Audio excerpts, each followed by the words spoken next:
Fala galera, Dr. Carro na área com mais um episódio da sua Dr. Carro TV, sim, onde o pepino chora e mamãe não fica sabendo.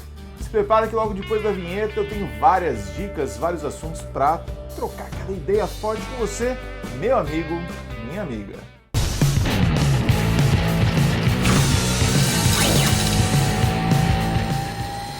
Troca tudo e não resolve. Bom, esse é um assunto que vai ser recorrente aqui no Dr. Carro TV. Gente, existe uma coisa que eu chamo de lição de casa, ou seja, despesa que não gera prejuízo em momento algum. Você tem uma falha, um consumo alto, N problemas no seu carro, tá? Pode ser vários tipos de problemas em vários sistemas. Suspensão, motor, conforto, bom, ar-condicionado. Vamos pegar o ar-condicionado.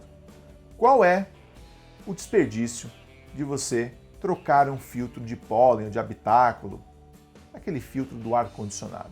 Não existe prejuízo algum, mesmo que você tenha um defeito no sistema de ar-condicionado. Qual é o prejuízo de você trocar o filtro de ar do motor, o filtro de combustível, as velas de ignição, que já ultrapassaram lá a sua quilometragem? Qual é o prejuízo de você fazer essa mínima revisão? Trocar um filtro de combustível, um jogo de vela, um filtro de ar, mesmo que não resolva o problema de alto consumo ou o problema de uma falha de motor, não é prejuízo. Mas você já pensou em fazer uma cirurgia agora qualquer, de céu aberto, que você vai ter que abrir o seu abdômen antes de fazer um exame de sangue? Mesmo que você faça o exame de sangue e no final você não precise fazer a cirurgia, não existe prejuízo. Mas você não vai fazer a cirurgia sem fazer o exame de sangue. O que adianta eu ficar perdendo dias para fazer um diagnóstico do motor, de uma falha, de um consumo, se no final eu descobrir que era o filtro de ar que o cliente não aprovou? Claro, tem que ter bom senso. Você não pode gerar qualquer despesa desnecessária ou que não seja útil para o seu cliente, certo? Sem resolver o problema que trouxe ele até a oficina, tá? Você precisa atender a necessidade real inicial do seu cliente. Mas o consumidor tem que entender que não dá para fazer uma cirurgia sem fazer um exame de sangue. E também não dá para fazer um diagnóstico de suspensão se você tem dois amortecedores que estão explodidos, mesmo que no final o problema seja uma caixa de direção. Você às vezes não consegue diagnosticar uma folga na suspensão ou um terceiro barulho numa suspensão se você não trocar aquela bieleta que está com folga, aquele kit da base estabilizadora que está com folga, aquele amortecedor que está sem óleo nenhum. Bom, um barulho muitas vezes esconde o outro. O que você não pode é deixar o carro ir embora com o mesmo barulho que trouxe o cliente da oficina, que eu chamo de necessidade real ou necessidade inicial. Gente, um cliente vir até a oficina, gastar R$ 2.500 e sair com aquele toque-toque que trouxe ele até a oficina, um cliente levar o carro em qualquer empresa para fazer qualquer tipo de serviço e o primeiro pedido dele, que levou ele até a sua empresa, não ser atendido, e aí mesmo assim a empresa oferecer mil coisas, acessórios, produtos que não tem relação nenhuma com o que trouxe, né, que levou ele até buscar os seus serviços, amigo reparador, isso é um crime para a sua empresa. Isso cozinha o emocional dos reparadores, dos colegas, sabe? Na intenção de fazer venda, é um crime faltar com a atenção, tá? Você falar, olha, o filtro de ar está sujo, o filtro de combustível está sujo, mas você tem que focar no que trouxe o cliente. Claro, lembra, exame de sangue e uma cirurgia. Quem faz primeiro, não dá para fazer um sem o outro. Então assim, tem que ter um equilíbrio, tá? E se o consumidor quiser que o mercado evolua, ele tem que exigir os seus direitos, doa quem doer, dê o trabalho que dê, não importa. Tem que lutar, tá? O amigo reparador também não vai ficar trocando pastilha dianteira se o cliente não permitir que ele verifique a traseira, tá? O cliente não pode exigir que o mecânico troque uma pastilha se o flexível está todo trincado. O reparador tem uma responsabilidade muito grande. Então assim, tem os dois lados. E lembre, atender a necessidade real e inicial do cliente é a melhor forma de você fidelizar a sua clientela. Falhas intermitentes, gente, assunto recorrente em qualquer roda de reparadores, mecânicos, eletricistas, qualquer pessoa que trabalha na área da manutenção automotiva. Defeito chato, enfadonho, difícil de resolver. Sim, tem defeitos que não geram, por exemplo, o famoso código de erro ali na memória da unidade de comando do carro. aonde o reparador entra com equipamento conhecido como scanner. Nós temos um bem aqui atrás, ó. Esse equipamento aqui, gente, ele está sempre à minha mão para efetuar as leituras. Esse aqui é um tablet PC, o scanner mesmo é essa caixinha verde que vocês veem aqui atrás, ó. Esse componente aqui, ele se liga ao carro. Esse tablet PC se comunica e coloca as informações na tela para mim. Eu disse, coloca as informações. Ele não vai colocar o diagnóstico na tela para mim. Você precisa ter isso em mente. Scanner, o famoso aparelho, não dá diagnóstico. Ele é uma ferramenta que auxilia o reparador a dar o diagnóstico. Eu diria, você consegue fazer um diagnóstico só pelo exame de sangue? Bom, dependendo da doença, sim. Você consegue fazer um diagnóstico olhando as imagens de uma TC ou um PET scan, de uma ressonância magnética? Pode ser. Mas espera aí, quem deu o diagnóstico? Foi esses equipamentos de milhões de reais? Foi o exame de sangue, um equipamento lá às vezes de R$500 mil? Ou foi o doutor, o médico? Quem dá o diagnóstico não é o scanner. Vou contar uma coisa para vocês muito legal. Quando o scanner começou a aparecer no Brasil, as pessoas começaram a comprar, os carros, né, tinham a possibilidade de conectar e dar algumas informações, leituras, códigos de erro, muitos reparadores sofreram grandes prejuízos. Lia-se na tela do scanner, defeito de sensor de oxigênio. O que muitos reparadores que não tinham conhecimento, ainda mais que era meio prematuro na época, eles corriam trocar um sensor de oxigênio. Resolvia? Infelizmente, muitas vezes não. E como fazer o cliente aceitar um diagnóstico errado, pagar por um diagnóstico errado ou pagar por uma peça? Não existe isso. Ninguém vai conseguir fazer isso.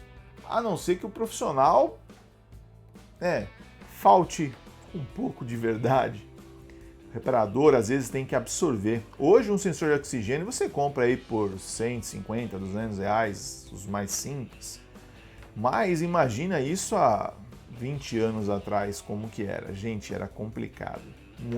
Muito reparador dançou e dançou bonito por levar ao pé da letra as informações daquela radiografia ou daquele exame de sangue. Não é o exame de sangue e nem a radiografia e nem as informações coletadas pelo scanner que vai ser responsável pelo diagnóstico. É o reparador, é o médico, é o profissional que vai ter que fazer a leitura do exame de sangue, a leitura disso, a leitura da compressão do motor, da vazão, fazer aquela aferição da sincronia, sabe? Conversar com o cliente e aí sim vai pegar aqui, ó, as informações que vai estar na tela do equipamento, que ele se comunicou com a unidade de comando e puxou o código de erro, valores reais. E aí o profissional que sabe como as coisas funcionam, de repente vai desconfiar dos códigos das peças. Às vezes a leitura que chega na tela está equivocada simplesmente porque a peça que está no carro não é daquele carro. Se ele pegar o código daquela peça e jogar na literatura técnica, que nem eu consigo jogar aqui no meu equipamento, eu vou conseguir ver se aquela peça é realmente daquele carro. E se ela está errada, eu vou colocar a peça certa. Agora imagina se eu trocasse a peça baseado no número que está lá. Ou seja, eu ia ficar colocando 1, 2, 3 peças erradas. O defeito ia persistir. Olha só o que o scanner mal interpretado poderia causar de prejuízo para o reparador. Então, reparador, gente, não tem bola de cristal. Tem defeito que vai comer 2 semanas, vai queimar muita mufa, e não de um reparador só. Eu mesmo já participei de reuniões de pizza com 5, 6 oficinas, e o carro no meio e todo mundo rodando em volta, parecia aquela dança da cadeira, sabe, que desliga a música e alguém puxa a cadeira e alguém sobra. Gente, tem pepino grosso no mercado. Tem pepino grosso que é plantado por profissionais que não sabem como as coisas funcionam, ou até pessoas que de repente cometeram um equívoco. Por exemplo, me dá um jogo de vela do código tal, a pessoa me entregou, eu coloquei no carro e eu não percebi, e nem o estoquista percebeu, que uma das velas que estavam no meio das 4, por algum motivo lá no estoque, é diferente. E aí, meu amigo, vira um boné velho.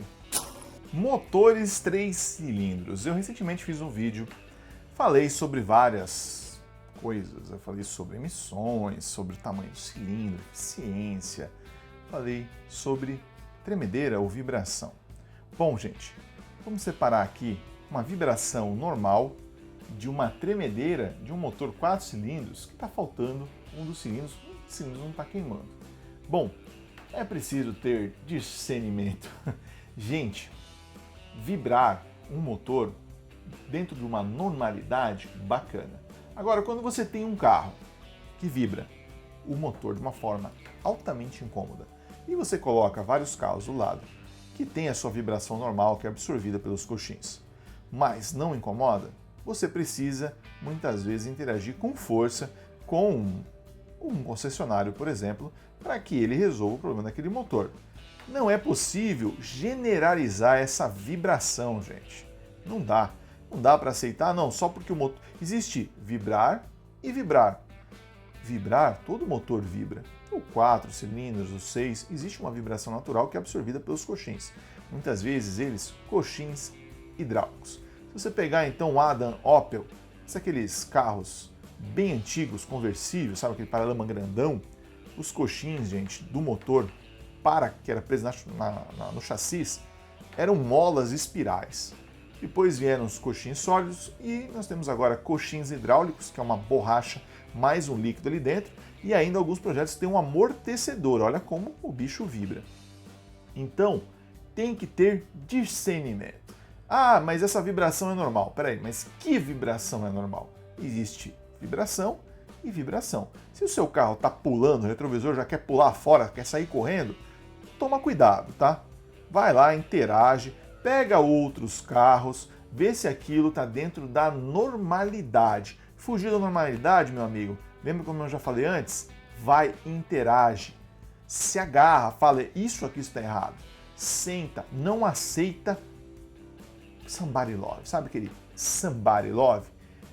Gente, esse papo de somebody love, ó, tô por aqui com isso. Esse somebody love é terrível. Você chega lá, às vezes, o profissional que te atendeu, que consertou sua geladeira, que consertou sua televisão, sei lá, que fez uma obra na sua casa, e ele vem com aquele somebody love. Gente, eu tenho horror a somebody love. Somebody love é para quem não sabe o que está fazendo e tenta defender, ó, o seu jabazinho de alguma forma e fica rezando para que o cliente aceite, saia andando e depois chega para os seus colaboradores, para os seus outros amigos do trabalho, fui lá e dei um somebody love, faturei a minha comissão, não vou perdê-la. Então esse somebody love é horrível e isso acontece muito em muitos segmentos, não é só na reparação, tá? A pessoa não tem o conhecimento, o empresário não investe em conhecimento, chega lá e vem um somebody love. Sabe que uma vez eu levei um carro para alinhar, eu já contei isso até no meu site, entra no site drcarl.com.br, eu levei o carro para alinhar, tive maior transtorno, isso dentro de garantia, o carro praticamente zero ainda. Naquela revisão, na primeira revisão que tinha que fazer o alinhamento, e depois o dono da empresa, uma empresa gigante com várias concessionárias, falou para mim, mas por quê? Ficou o volante torto, pneu vibrando. Ele falou bem assim, mas por quê? Tá comendo pneu torto? Se comer eu te dou um jogo. É de soltar o intestino, não é? Escutar isso. Gente, se o pneu comer, eu te dou outro. Como se eu estivesse preocupado com o pneu e não com a minha segurança, com a estabilidade do carro. É vergonhoso. Isso não é só um somebody love. Isso não é um quais. Isso é arrogância, é prepotência. Isso é nojento, tá? Não aceitem isso, não façam isso. Isso não dá futuro, tá? Isso daí tira o sono de todo mundo na empresa. Fica esses pepinos de asa voando para todo lado. Quando o carro está chegando perto, está subindo a avenida, você está na porta da empresa, você vê aquele carro, se ele ligar a seta para entrar, você já dá aquela agonia, já dá aquela cólica intestinal. Gente, isso judia de todo mundo, tá? Não sabe? Vai procurar, vai comprar DVD, vai fazer curso, sabe? Vai assistir vídeo na internet, vai batalhar. Mas falando novamente dos motores 3 cilindros, existe uma tolerância para tudo, existe o somebody love, né? Existe aquela frase inerente do projeto, mas você como consumidor exigente que quer mudar o mundo, você vai lutar com... Ah, eu deixo para lá. Não, não deixa não. É por isso que as coisas às vezes estão como estão. Se todo mundo não deixar para lá, eu quero ver nego vender comida ruim. Ninguém vai vender mais comida ruim. tá? Bom, motor 3 cilindros, grande dica para você que está preocupado com o ângulo da biela, o RL, o ângulo disso, o ângulo daquilo, o diâmetro e tudo mais, desgaste, saia, não sei o que. Galera, lubrificação é a chave do negócio. Aqui nós temos, ó, um exemplo de dois cames aqui, ó, do comando de válvulas. Um tá áspero e o outro tá bem lisinho. Gente, lubrificação é a arma do negócio. Se você tiver um lubrificante eficiente que vai garantir a durabilidade para o motor do seu carro, aí sim você está fazendo um bom negócio. Mas a verdade é que as pessoas chegam lá para fazer a troca de óleo e a troca de óleo custa R$270. E ela consegue uma opção de 160. E ela, muitas vezes, olha o quê? Olha a viscosidade aqui do óleo e se ele é sintético ou semissintético ou mineral e acabou. Mas na verdade, gente, ó, tem aqui as especificações que são as letrinhas miúdas do sucesso para você conseguir ter a máxima durabilidade possível. Sim, essas informações aqui, ó, que estão no rótulo, são aquelas que trazem letras e números, às vezes tem 7 dígitos, e elas vão respeitar o projeto do motor específico, especificação do seu carro. Sim, você tem um carro com motor 4 cilindros, 3 cilindros, 7, 10, 12, não importa. Será que o óleo de tecnologia de base sintética ou mineral de viscosidade X é o suficiente para o motor do seu carro ter durabilidade? O seu carro um tubo compressor ou coisa parecida? Será? Ou será que existem cargas de aditivos junto desse óleo base de alta qualidade que vão atender a parte específica das ligas metálicas, temperatura, torque, tudo, do projeto do seu carro específico? Ou será que é tudo igual? Isso porque o motor 3 cilindros, como o 4 cilindros, tem seus diferenciais. Projeto, gente. Quer dar durabilidade ali, o turbo compressor do seu carro? Você tem que ter um óleo com a especificação, com a carga de aditivos que atende o projeto do seu carro. Tem óleo que não vai atender. Você pode pegar de repente aqui um óleo 5W40, tecnologia sintética ou semissintética ou outras tecnologias, e simplesmente ser a mesma do seu carro, mas por um detalhezinho da especificação, gente, ele não atende. E aí é came ruído, e aí é tucho batendo, e você fala, poxa, eu sempre usei o óleo supostamente correto. E a marca, doutor Carro, tem que usar a marca do fabricante? Não, da montadora não.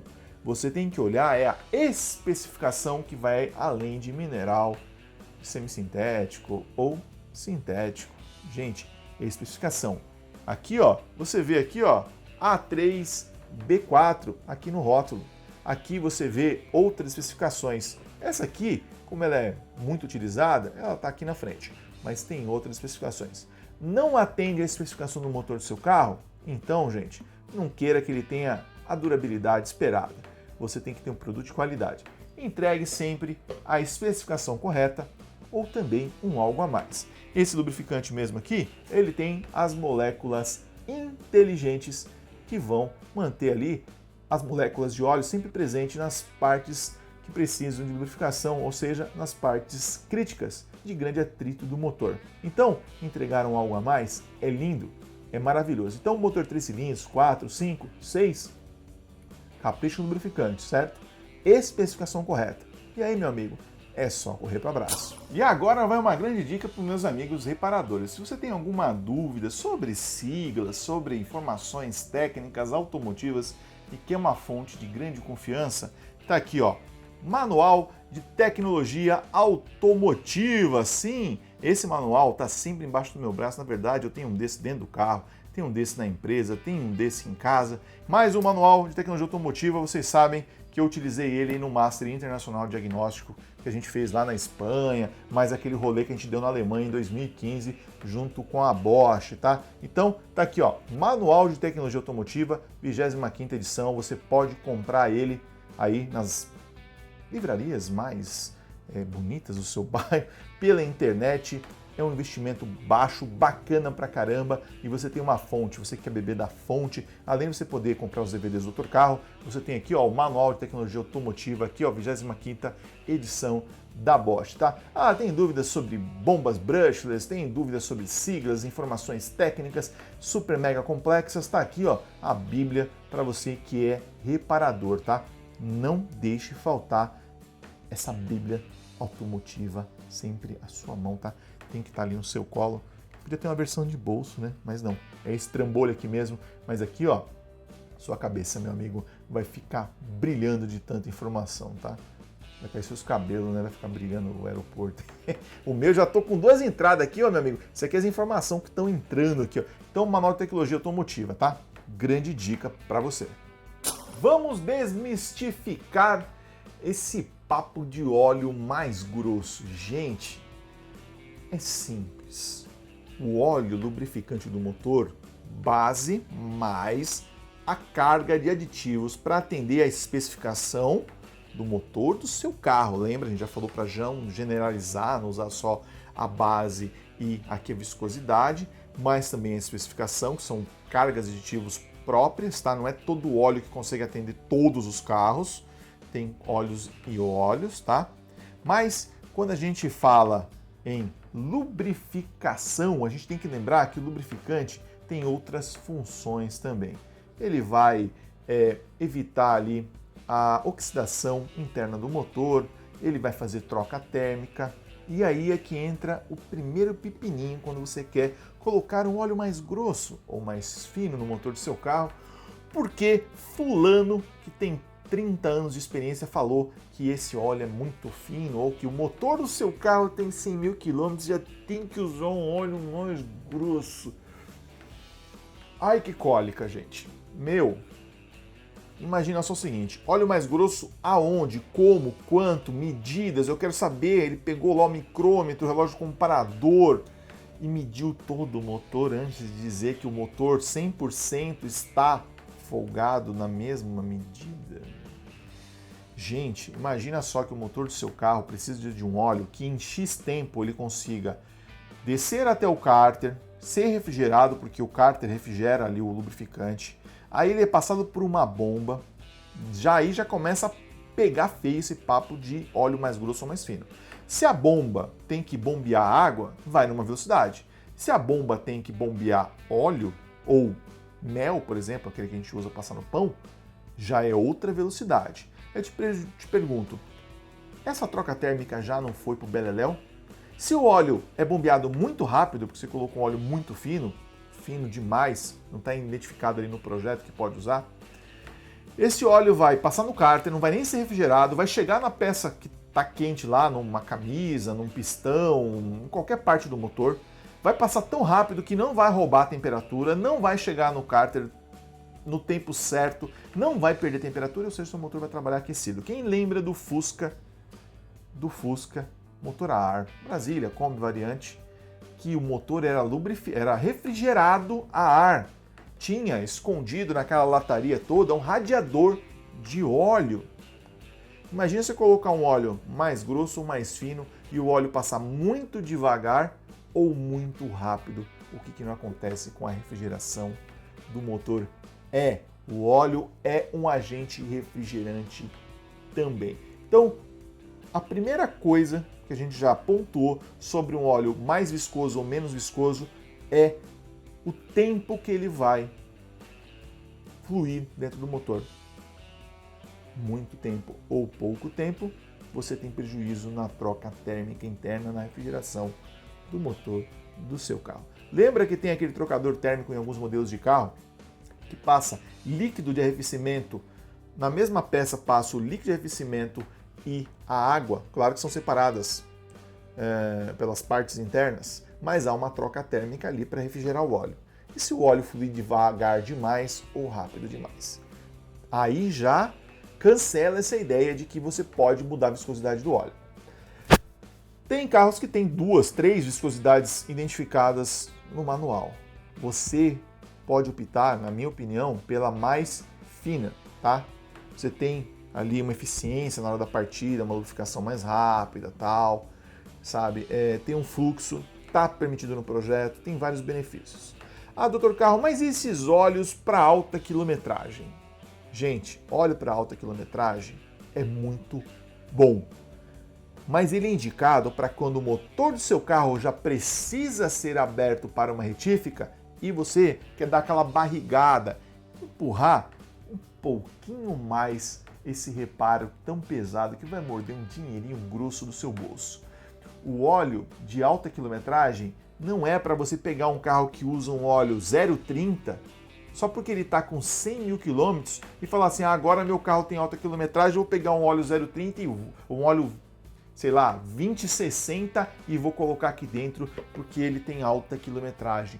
Óleo de alta quilometragem é remendo.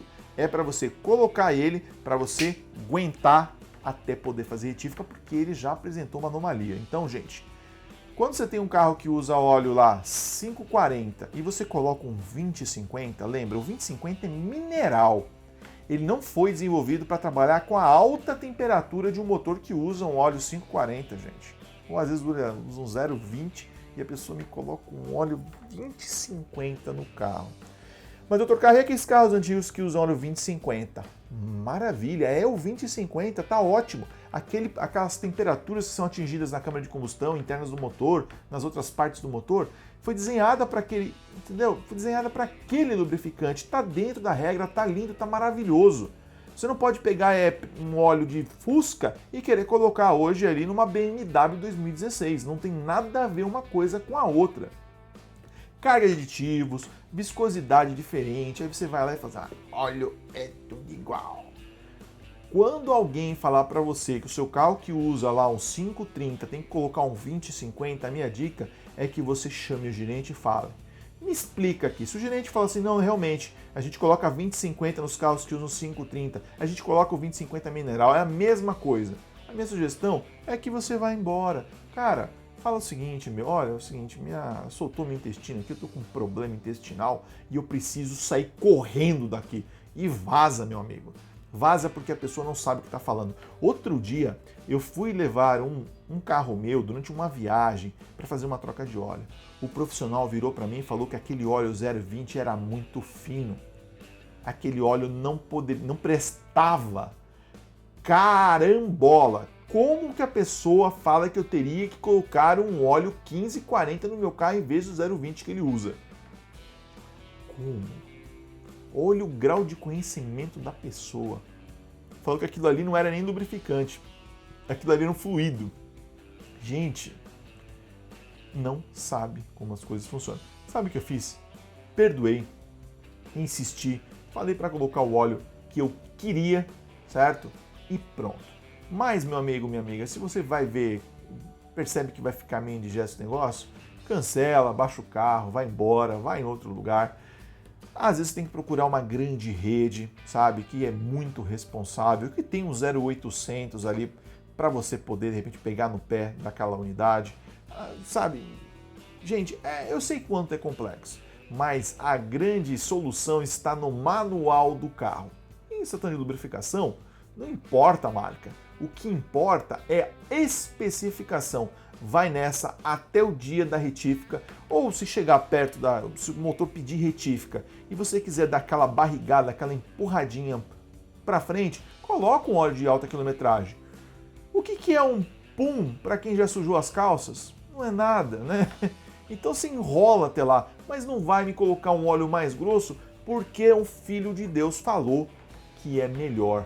Vai colocar simplesmente porque seu carro já precisa de uma retífica, tá? Não faça essa bobagem. O melhor lubrificante do motor, do começo da vida até o final da vida útil, é aquele recomendado pelo fabricante. Aquela especificação, não é a marca, porque aquela especificação vai dar o maior tempo de vida possível. Desde que você troque, tá? No tempo certo, sempre trocando o filtro, bonitinho. E também o filtro, né, gente? Você não vai tomar banho e não trocar cueca, né? Você não vai deixar ali 200, 300, meio litro de óleo presa no filtro para já contaminar o óleo novo e os seus aditivos, já diluir todo mundo. É uma economia besta, né, gente? Então troca o filtro em todas as trocas, ó, bacana demais. E lembrem, não é todo lubrificante que vai, mesmo tendo viscosidade correta e tal, que vai atender o projeto do motor do seu carro, hein? Leia a etiqueta traseira e procure a especificação no manual do carro. E a especificação tem que estar grafada, olha que bonitinho, tem que estar grafada aqui, ó, na etiqueta, no rótulo traseiro da embalagem do lubrificante do seu carro. Vamos falar sobre uma dica de atendimento. No episódio passado eu falei sobre o abraço passa-cachorro. Sim, gente, detalhes. Sabe aquele ditado meio pesadinho que diz que o diabo mora nos detalhes? Gente, o detalhe derruba uma nave dessas aí que vai para o espaço, derruba um avião, afunda um navio. E o navio aí da sua empresa, onde você ganha o seu pão, pode afundar devido a um detalhe. Bom, quem assiste o meu canal há muito tempo sabe que eu falo, por exemplo, que eu não dirijo o carro junto com o cliente. Eu posso até dirigir o carro do cliente, mas sem ele presente. Eu dirijo muito bem, mas eu não troco marcha que nem o cliente. Eu não piso no freio, a regulagem do banco não é a mesma. Eu não faço nada como cliente, é tudo diferente. E isso pode causar uma estranheza, pode causar uma agonia. Sabe aquela dobradinha nos dedos do pé quando alguém vai passar numa lombada junto com o seu carro, você no passageiro? Sabe? Fala, o cara passou muito rápido, ou vai raspar a parte de baixo do meu carro. Será que ele não sabe que o meu carro, especificamente, que já está com as molas riadas, tem que passar de ladinho? Então, isso, gente, pode esfriar a relação com o seu cliente, meu amigo reparador, amigo cliente. Você sabe muito bem o que eu quero dizer. Você já emprestou o carro para alguém dirigir, voltando da balada, e viu que a pessoa, sabe, você não tem aquela paz, e isso causa, às vezes, um ponto de discordância com a pessoa. Então, amigo reparador, tenha atenção, tenha carinho, uma capinha de banco, um plastiquinho enrolado, manda o cliente dirigir, deixa ele sentir à vontade. Sabe aquela coisa que os olhos não vê, o coração não sente? Você dirige bem, eu dirijo bem, mas junto com o cliente ele fica muito desconfortável e isso pode prejudicar a relação de vocês em algum momento.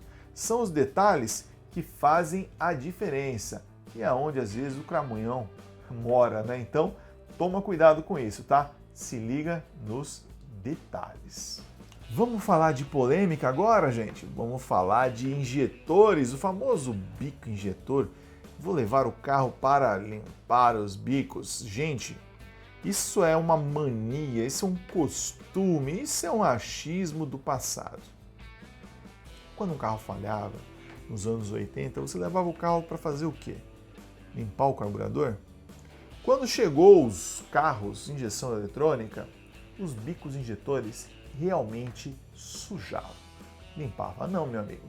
A não ser que a pessoa desmontasse e colocasse na cuba ultrassônica ou usasse de outras estratégias para tirar aquela sujeira que tampava ali o jato do injetor.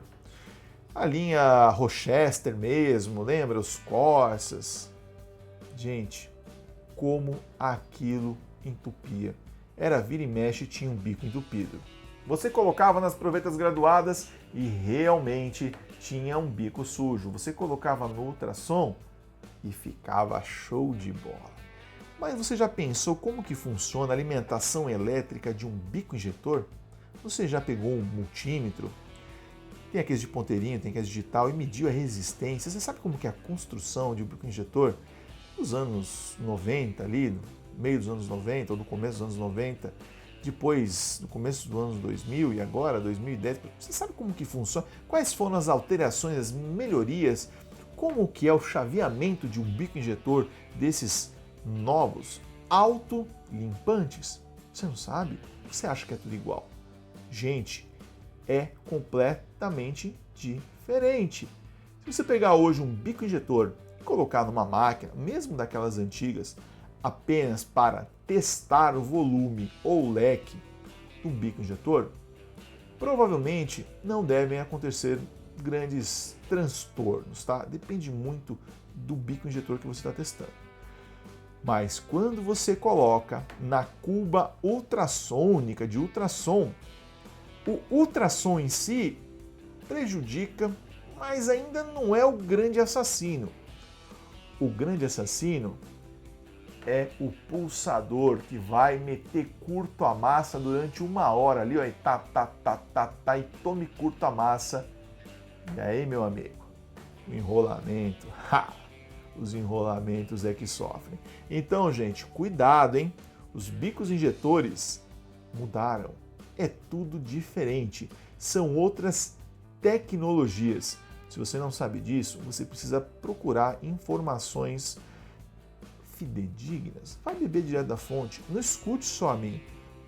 Entre em contato com o 0800, vai fazer um curso no fabricante, vai perguntar o porquê, como, não o achismo, não entre em polêmica. Ah, mas vendem equipamentos. E daí? Não importa. Vende equipamento porque está vendendo, porque as pessoas estão comprando.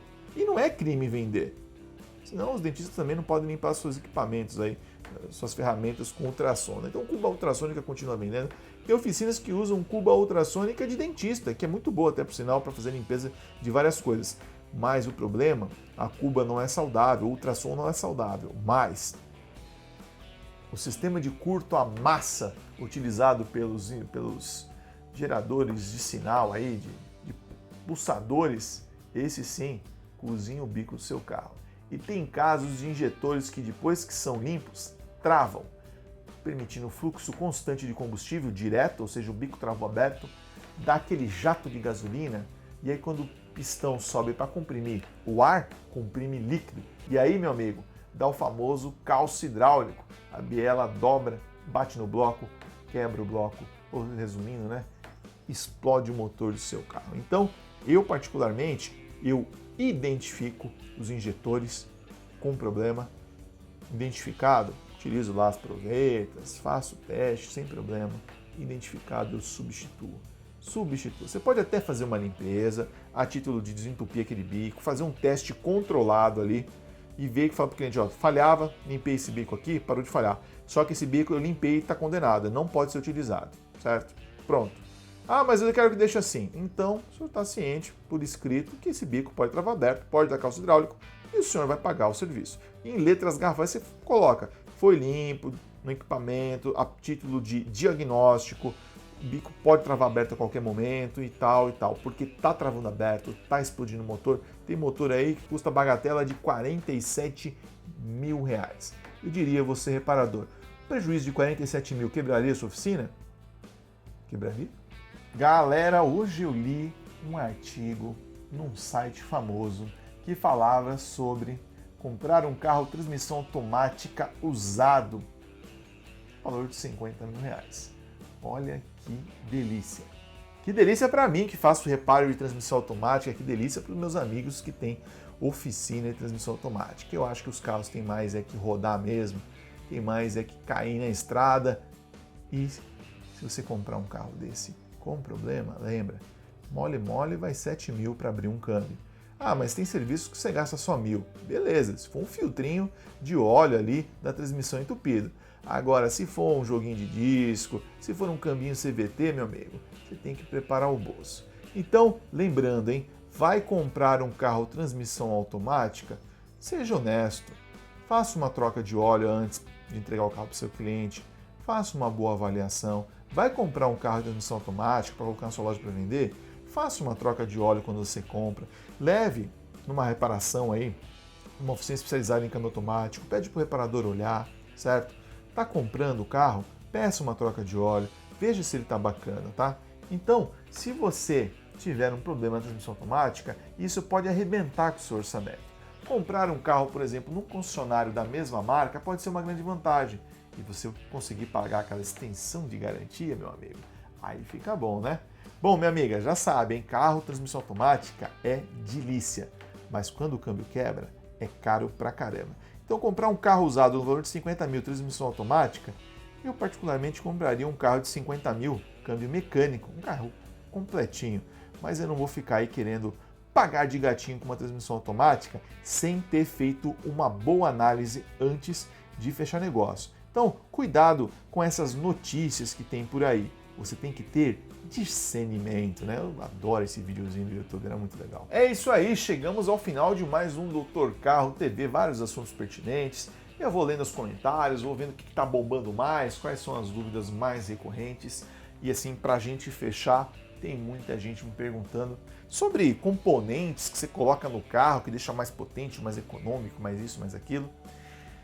Gente, carro mais econômico, tudo bem, mas tem que atender norma de emissões. Então, às vezes, tem até um prejuízo. O carro poderia ser mais econômico, só que o mais econômico, na hora de fazer o efeito catalítico no catalisador, na hora de emissões, há um prejuízo. Então, a montadora tem que atender norma de emissões, mesmo que o carro fique um pouco mais gastão. Quando você vai lá e aceita colocar esses componentezinhos aí, tem coisa aí até com giclê no meio, uma coisa horrível, que derruba a pressão da linha de combustível, que você coloca lá não sei aonde. Você pode até supostamente ter alguma economia, com algum prejuízo de potência ou coisa parecida, só que você vai ter um maior prejuízo que é lá nas emissões. E eu te pergunto, como que você consegue julgar isso a médio e longo prazo em prejuízos para a mecânica do motor? Você consegue fazer essa análise? Ou você acha que você consegue? Ou a pessoa que tenta vender um negócio desse aí, que às vezes provoca até, pede para alguns reparadores honestos a fazer algum teste, ele fala, não, realmente teve uma economia. Tá, mas emissões, o que aconteceu? Porque tem muita gente que fala, arranca o catalisador, põe um down, não sei o que lá. Bom pro cara que supostamente teve alguma economia ou potência, e ruim para todo mundo, né?